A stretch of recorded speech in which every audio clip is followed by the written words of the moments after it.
প্রতিটি স্টলে থরে থরে রং বেরঙের দেশীয় পণ্যে সাজানো, জামদানি, দেশীয় বুটিক, বাদ নেই টিপের মতো ক্রেতার ক্ষুদ্র ভালো লাগাও।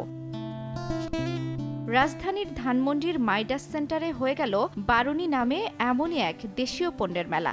2 দিন ব্যাপী এই মেলায় দেশীয় পণ্যের এক বিশাল সমারোহ তাক লাগিয়েছে ক্রেতা সাধারণের চোখে।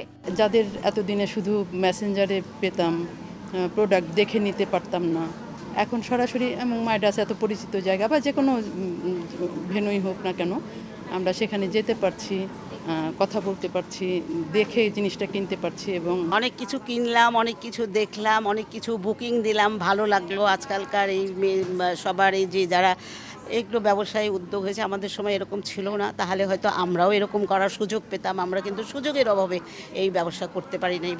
মূলত বারুনি শব্দের অর্থ হিমালয়ের কন্যা।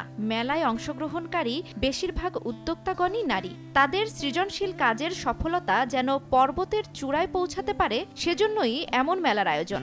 আমার মনে হয় মেলাটা অনেক বড় প্ল্যাটফর্ম, যারা নিজেদের কৃতকর্মটা সবার কাছে প্রেজেন্ট করতে পারে। নারীদের স্বপ্নটাও অনেক উঁচুতে উঠে যাক, তারা উঁচুতে পৌঁছাক, এটাই আমাদের বারুনির মেইন থিম। বিশেষ করে বারুনিতে অনলাইন ভিত্তিক দেশীয় পণ্যের পেজগুলোই বেশিরভাগ অংশ নিয়েছে। বারুনি দেশীয় পণ্যের উদ্যোক্তাদের সৃষ্ট পণ্য প্রদর্শন, দেশীয় পণ্য ছুঁয়ে দেখে কেনার জন্য বিভিন্ন উৎসবকে ঘিরে মেলার আসর বসায়।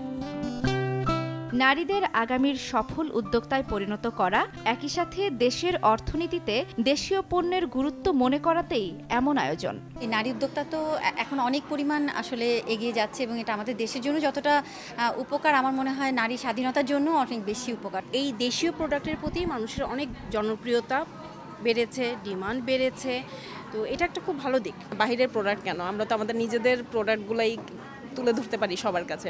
2 দিন ব্যাপী এই মেলার শেষ দিনেও ক্রেতা দর্শনার্থী ছিল চোখে পড়ার মতো। জান্নাতুল দোলনা, সময় সংবাদ, ঢাকা।